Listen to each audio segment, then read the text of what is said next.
అందరికీ నమస్తే అండి. జగన్మోహన్ రెడ్డి పేరు మార్చుకుంటే బాగుంటుందేమో అండి. జగన్మోహన్ రెడ్డి అని కాకుండా ఏదైనా శవమోహన్ రెడ్డో లేదంటే శవాల మోహన్ రెడ్డి అని పెట్టుకుంటే బాగుంటుందండి. ఎక్కడైనా ఎవరైనా చనిపోతే సరిపోతే ఏదో రకంగా రాజకీయం చేయడానికి ప్రయత్నిస్తాడండి. బాధాకరమైన సంఘటన ఏంటంటే నిన్న ముద్రగడ పద్మనాభం గారు చనిపోయారు. చనిపోయిన తర్వాత చనిపోయినప్పటి నుంచి కూడా సాక్షిలో డిబేట్లు చూడండి ఒకసారి మీకు చూపిస్తా. చంద్రబాబు నాయుడు గారు ఫోటో పెట్టి ఎవరు మాట్లాడినా సరే చంద్రబాబు నాయుడు గారిని లేదంటే చంద్రబాబు నాయుడు గారికి ఆపాదిస్తూ వీళ్ళు చేసే విశ్లేషణ చూస్తూ ఉంటే నిజంగా వీళ్ళ మనసులో పశువులు అర్థం కాదు. చనిపోయిన వ్యక్తి పైన ఎవరైనా రాజకీయాలు చేస్తారండి? ఒకసారి సాక్షి ఓపెన్ చేసి చెప్తాను మీకు, ఒకసారి చూడండి ఎంత దారుణంగా మాట్లాడుతున్నారు వీళ్ళు.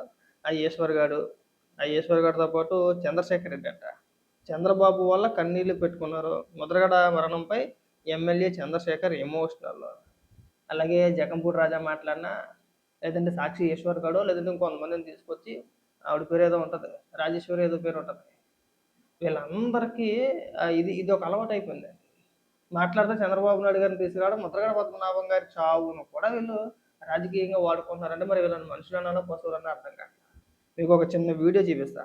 వీడియో చూపించిన తర్వాత జగన్మోహన్ రెడ్డి కూడా ఒక ట్వీట్ వేసాడు, ఒక పోస్ట్. మరి వెళ్ళడానికి ఖాళీ ఉండదు కదా. ముద్రగడ పద్మనాభం గారు హాస్పిటల్లో ఉన్న ఇన్ని రోజులు కూడా ఏ రోజు కూడా హైదరాబాద్ వెళ్ళి పరామర్శించడానికి జగన్మోహన్ రెడ్డికి సమయం దొరకలేదు. ఎందుకంటే ఇక్కడ ఎవరైనా చనిపోతే వెళ్ళి పరామర్శించాలి కదా. పరామర్శించి 3 ఏళ్ళు కళ్ళు మూసుకోండి, నేను వచ్చిన తర్వాత ₹1,00,00,000 ఇచ్చేస్తానని చెప్పిన హామీలు ఇవ్వాలి కదా. ప్రభుత్వం పైన నిందలేసేసి వాటన్నిటికీ కారణం ప్రభుత్వం అని చెప్పాలి కదా. అందుకని చెప్పేసి ఆయనకి సమయం దొరకలేదు. ముద్రగడ పద్మనాభం గారు చనిపోయిన తర్వాత ఇవాళ ఒక పెద్ద ట్వీట్ వేసేసాడు. దాని గురించి కూడా మాట్లాడతాం. ముందు మీకు ఒక వీడియో వినిపిస్తాను.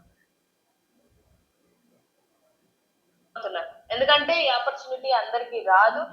చాలా చాలా బాధాకరమైనటువంటి విషయం. నిజంగానే ఆడవాళ్ళతో రాజకీయం. ఈవిడ పేరు మంచా నాగమల్లేశ్వరి, వైఎస్ఆర్సీపీ పార్టీ అధికార ప్రతినిధి. చేస్తారు సార్ ఈ కూటమి ప్రభుత్వం.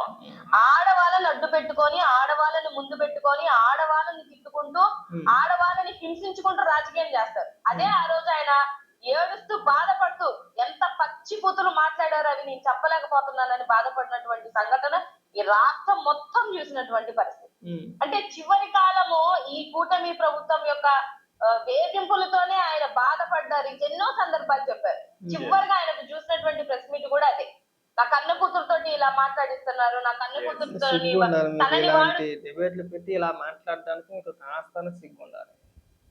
ఎవరు మహిళలను అడ్డం పెట్టుకొని, ఎవరు ఆడవాళ్ళను అడ్డం పెట్టుకుని రాజకీయాలు చేస్తారో రాష్ట్ర వ్యాప్తంగా అందరికీ తెలిసిందే. మీరు కొత్తగా ఏమి ఇక్కడికి వచ్చి ఉపన్యాసాలు ఏం చెప్పవసరం లేదు. ఏమని విమర్శించారండి ముద్రగడ పద్మనాభం గారిని? ఏమని పచ్చి బుద్ధులు తిట్టేశారండి? ఎవరు తిట్టేశారండి? చూపించండి. ముద్రగడ పద్మనాభం గారిని పలానా వ్యక్తి, పలానా నాయకుడు, పలానా తెలుగుదేశం పార్టీ అనో, జనసేన పార్టీ అనో, లేదంటే కూటమి నాయకుడనో, పలానా సందర్భంలో ఈ 2024 ఎన్నికల ముందనో, ఎన్నికల తర్వాతనో ఎవరైనా సరే ఆయన ఉద్దేశించి బూతులు మాట్లాడినట్టు ఒకసారి వేసి చూపించండి. మాట్లాడితే మనకు ఒక పెద్ద స్క్రీన్ ఉంటుంది, స్క్రీన్ మీద వేసి చూపించేస్తాంగా మనం. ఎందుకు చూపించట్లా? ఎందుకు వాడుకున్నారు? ఎవరు వాడుకున్నారు ముద్రగడ పద్మనాభం గారు? మీరు కాదా? 2024 ఎన్నికల్లో దాని గురించి కూడా మాట్లాడతాం. మీరు ఏదో ఇప్పుడు అన్నారు కదా, ఇది ఆడవాళ్ళని అడ్డం పెట్టుకుని చివరికి కన్న కూతురు చేత కూడా విమర్శించారని చెప్పేసి మాట్లాడుతున్నారు కదా. ఏమని విమర్శించారండి ఆవిడ? ముద్రగడ పద్మనాభం గారి కూతురు ముద్రగడ పద్మనాభం గారిని ఉద్దేశించి ఏమని విమర్శించారు? మీరు ముద్రగడ పద్మనాభం గారిని రెచ్చగొట్టి, కావాలని చెప్పి రెచ్చగొట్టి పవన్ కళ్యాణ్ గారి పైన విమర్శలు చేయించడానికి ఆయన చేత ఒక శపథం చేయించారు. మీరే చేయించారు, మీ నాయకులే. పాపం ఆయన ప్రశాంతంగా ఆయన ఇంట్లో ఆయన కూర్చుంటే వాళ్ళ ఇంటికి వైసీపీ నాయకులు కన్నబాబు కావచ్చు, లేదంటే దాడిశెట్టి రాజయ్య కావచ్చు, లేదంటే ఇంకొంతమంది నాయకులు కావచ్చు, మీరంతా వెళ్ళి ముద్రగడ పద్మనాభం గారిని రాజకీయాల్లోకి రండి, మీరు మా పార్టీలోకి పిఠాపురం తరఫున మీరు ప్రచారం చేయండి. అప్పట్లో ఎమ్మెల్యేలు ఇంకోటి ప్రచారం కూడా జరిగింది. మీరు ఇచ్చారు, ఎత్తనన్నారు ఏమన్నారు మాకు తెలియదు. అది మీరు బహిరంగంగా ఆయన తీసుకొచ్చి రాజకీయంగా మీరు ఆయన వాడుకొని ఆయన చేత పవన్ కళ్యాణ్ గారిని విమర్శలు చేయించలేదు. ఆయన వాడుకున్నది మీరు. పైగా ఇక్కడికి వచ్చి ఏం డ్రామాలు ఆడుతున్నారని మీరు ఎవడన్నా నమ్ముతాడా? బూతులు తిట్టేశారా? ముద్రగడ పద్మనాభం గారు కూతురట్ట బూతులు తిట్టేశారంట. ఆయన ఒకే ఒక సందర్భంలో ఆవిడ మాట్లాడింది. ఏ సందర్భంలో అంటే, మీరు ముద్రగడ పద్మనాభం గారి చేత నేను పేరు మార్చుకుంటాను అని ఎప్పుడైతే ప్రకటించారో, మీరు శపథం చేయించారు, ఆ సందర్భంలోనే ఆవిడ మాట్లాడారు. మా నాన్నగారు అలాగే మాట్లాడుతున్నారు, మా నాన్నగారిని రెచ్చగొట్టి మాట్లాడుతున్నారు. ఇది కరెక్ట్ కాదని చెప్పేసి ఆవిడ మాట్లాడితే ముద్రగడ పద్మనాభం గారిని గుర్తు తిట్టేశారా? సిగ్గుండాలి చెప్తాను కాస్తానా కానీ. జగన్మోహన్ రెడ్డి ఒక ట్వీట్ చేసాడు, ఒకసారి చూపిస్తాను చూడండి. అది కూడా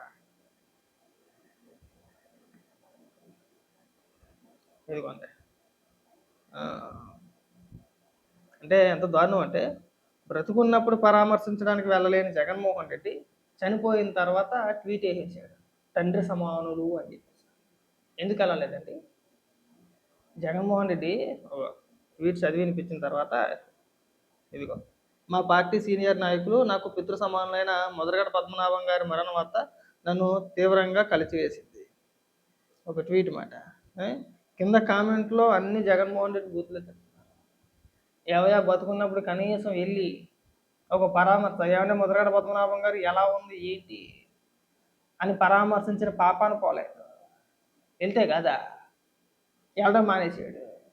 చనిపోయిన తర్వాత చూసుకుందాంలే, మనం అక్కడికి వెళ్ళి పరామర్శించవచ్చు, ఆయన జాబును కూడా అడ్డం పెట్టుకోవచ్చు. మీరు ఇక్కడికి వచ్చి సానుభూతి చూపించేస్తున్నారా? విజయవాడలో గాదే సాయి కృష్ణ చనిపోతే పరామర్శకి వెళ్ళాడు. అలాగే ఇంకొకరు ఎవరు ఆత్మహత్య చేసుకుంటే ఆయన కుటుంబాన్ని పరామర్శించడానికి వెళ్ళాడు. ఆ తర్వాత విశాఖపట్నం స్టీల్ ప్లాంట్లో ప్రమాదవశాత్తు కొంతమంది 89 చనిపోతే వాళ్ళని పరామర్శించడానికి వెళ్ళాడు. ఇవన్నీ చూస్తూ ఉంటే ఏమనుకోవాలి అసలు? తర్వాత నిన్న విశాఖపట్నం బోటు ప్రమాదం, 6 చనిపోతే అక్కడికి వెళ్ళాడు. వెళ్ళిన ప్రతి చోట ప్రతి సందర్భంలోని 3 ఏళ్ళు కళ్ళు మూసుకుంటే ₹1 ఇచ్చేస్తాను, 3 ఏళ్ళు కళ్ళు మూసుకుంటే ₹1 ఇచ్చేస్తాను, మీరంతా నాకే ఓటేయండి. జగన్మోహన్ రెడ్డి చేసే ప్రచారం ఇదే కదా. మీరంతా కళ్ళు మూసుకుంటే 3 ఏళ్ళు అయిపోతే నేను ₹1 ఇచ్చేస్తాను మీకు, నేను అధికారంలోకి రాగానే, మీరంతా నాకు ఓట్లు వేసేయండి. అంటే పరామర్శకి వెళ్తున్నారా, ఓట్లు అడుకోవడానికి వెళ్తున్నారా? ఇవాళ కూడా అదే పని. ఇప్పుడు ముద్రగడ పద్మనాభం గారు చనిపోగానే ఇప్పుడు ఆయన చావును కూడా రాజకీయంగా వాడుకోవాలని ప్రయత్నం చేస్తున్నారు. ఆయన పేరు మార్చుకోవడం కారణం మీరు కాదా? ఆయన రెచ్చగొట్టింది మీరు కాదా? కేవలం పవన్ కళ్యాణ్ గారిని తిట్టించడానికి మాత్రమే ఆయన రాజకీయాల్లోకి అనవసరంగా లాక్కొచ్చి మా పార్టీలో చేరండి చేరండి చేరండి అని చెప్పేసి ఆయన్ని బలిపశువుని చేసింది మీరు కాదా? అన్నీ చేసింది మీరే, రెచ్చగొట్టింది మీరు. ఇవాళ వచ్చి చనిపోయిన వ్యక్తి గురించి మళ్ళీ రాజకీయాలు చేయడం, ఏదో రకంగా విష ప్రచారం చేయాలి. ఈ గట్టి పెట్టేస్తే బాగుంటుంది. ఆయన ఎందుకు రాజకీయాల్లోకి తీసుకొచ్చారు, మళ్ళీని ఆయన చేతి ఎందుకు విమర్శలు చేయించారని అందరికీ తెలుసు. ప్రశాంతంగా ఆయన మానాన్ని ఏదో ఆయన పని చేసుకున్న వ్యక్తిని అందరు వెళ్ళి బతిమాలి బామాలి తీసుకొచ్చి రెచ్చగొట్టి కాపులకు, అంటే ఇక్కడ చూడండి మళ్ళీ ముద్రగడ పద్మనాభం గారి చేత పవన్ కళ్యాణ్ గారిని విమర్శిస్తే కాపులు కదా, అంతేనా? నీచి తెలివితేటలు అనమాట, లేఖ తెలివితేటలు అంటారు. కాపులో ఈయన పెద్ద సీనియర్ నాయకులు, కాపు ఉద్యమ నేత, ఆయనకు ఒక మంచి పేరు ఉంది. ఆ పేరుని మనం అడ్డం పెట్టుకొని మనం ఏదో రకంగా లబ్ధుకుంటున్నాం. లేదంటే 175కి 175 మనమే వచ్చేస్తే మీరేమి టెన్షన్ పడవసరం లేదు, మీరు శపథాలు చేసేది అవసరం, పేరు మార్చుకుంటానని చెప్పేసి అని ఛాలెంజ్ చేసాను అని చెప్పేసి ఆయన్ని రెచ్చగొట్టేసి ఆయన చేత పేరు మార్పించుకున్నారు. మార్చుకునేలా చేశారు ఆయన్ని. మరి ఎవరిని ఏమన్నాను ఇక్కడ? ఎప్పుడో 2014-19 మధ్యలో అలా జరిగిందండి, ఇలా జరిగిందండి. అప్పుడు రాజకీయ పరిణామాలు వేరు, ఇప్పుడు రాజకీయ పరిణామాలు వేరు. అప్పుడు ఆ రోజు జరిగిన సంఘటన ఎవరిని తప్పు పట్టలేము, ఎవరిని సమర్థించలేము. ముద్రగడ పద్మనాభం గారు చేయాల్సింది ముద్రగడ పద్మనాభం గారు చేస్తే, ప్రభుత్వం చేయాల్సింది ప్రభుత్వం చేసింది. మేము మళ్ళీ ట్రైన్ సంఘటన ఇంకోటి మళ్ళీ వాటి ప్రస్తావన తీసుకొచ్చి మళ్ళీ అందరికీ వివరించే ప్రయత్నాలు మేము చేయట్లా. ఎందుకంటే చనిపోయిన వ్యక్తుల గురించి మనం ఇలాంటి మాటలు మాట్లాడుకోవడం సబబు కాదు. అది మీ పార్టీకైనా మా పార్టీకైనా. ఎంతసేపు ఇదే జబ్బు అయిపోయిందండి మీకు. శవ రాజకీయాలు చేయడం, శవాలను అడ్డం పెట్టుకుని రాజకీయాలు చేయడం. రాజశేఖర రెడ్డి గారు చావును వాడుకున్నారు, వివేకానంద రెడ్డి గారు చావును వాడుకున్నారు, ఇప్పుడు మళ్ళీ ముద్రగడ పద్మనాభం గారి చావును వాడుకుంటున్నారు. బతుకుండగా వెళ్ళి పరామర్శించలేని వ్యక్తి అట్ట చనిపోయిన తర్వాత ఒక పెద్ద ట్వీట్ వేసేస్తే అయిపోయిందా? కనీసం ఇంగిత జ్ఞానం ఉండాలి. తీసుకురావడం వరకు తీసుకొచ్చారు. ఓడిపోయిన తర్వాత మీరు ముద్రగడ పద్మనాభం గారికి ఇచ్చిన ప్రాధాన్యత ఏంటండి? ఏం చేశారు? ఒకవేళ నిజంగా మీకు ఆయన పైన అంత సానుభూతి ఉంటే, ఇప్పుడు వాళ్ళ కుటుంబ సభ్యులు, ఆయన కొడుక్కి ఏదో ఒక మీ పార్టీలో పదవి కట్టబెట్టండి, పదవి ఇవ్వండి, హామీ ఇవ్వండి. ఇప్పుడు రాబోయే ఎన్నికల్లో 29 ఎన్నికలకి మేము ఎమ్మెల్యే సీట్ ఇస్తామని చెప్పేసి అని, ఎమ్మెల్యేని చేస్తామో ఇంకోటని చెప్పు, ఎమ్మెల్యే ఇస్తావా ఎంపీ ఇస్తావా చెప్పు, ఒకసారి వెళ్ళి బహిరంగంగా చెప్పండి. ఇప్పుడు మీకు ఏదో ప్రేమ ఉన్నట్టు కురిపించేస్తున్నారు కదా వాళ్ళు. ఇక్కడ మీకు ప్రేమ ఉంటుందా? లేకపోతే తల్లి చెల్లిని గెంటేసిన వ్యక్తులు మీకు బయటోళ్ళ మీద ప్రేమ ఉంటదా? ఎందుకంటే ఈ కపట ప్రేమ అందరికీ తెలిసిందే. రాష్ట్ర ప్రజలు చూస్తున్నారు, అంత పిచ్చోళ్ళేం కాదు. మీరు ఎన్ని డ్రామాలు ఆడినా, ఈ విషయంలో మీరు ఎన్ని డ్రామాలు ఆడినా ప్రజలందరికీ ఒక క్లారిటీ ఉంది. జగన్మోహన్ రెడ్డికి ఒక పేరు అడిపోయింది ఇప్పటికే. ఎక్కడైనా ఎవరైనా చనిపోతే మాత్రమే పరామర్శకి వెళ్తాడరా, లేకపోతే అసలు ఆ కన్నెత్తి కూడా దేకడని చెప్పేసి అని పేరు వచ్చేసింది. ఇది నేను చెప్పేది కాదు. కావాలంటే మీరు గత 5, 6 పర్యటనలు చూసుకుంటే సేమ్ ఇవే. వెళ్ళడం, పరామర్శించడం. చెప్పాను కదా ఇందాక, కళ్ళు మూసుకొని 3 ఏళ్ళు నాకు ₹1,00,00,000 ఇచ్చేస్తారు. నాకు అందరూ కోట్లేసారు. తన నాయకులు కానీ, వాళ్ళకి సంబంధించిన ఎవరైనా కానీ ఏదైనా తప్పు చేస్తే సమర్థిస్తాడు, మళ్ళీ వెనకేసుకొస్తాడు. ఇప్పుడు సిద్దిరి అప్పలరాజు కొడుకు బైక్తో ఒక వ్యక్తిని గుద్ది చంపేసాడు.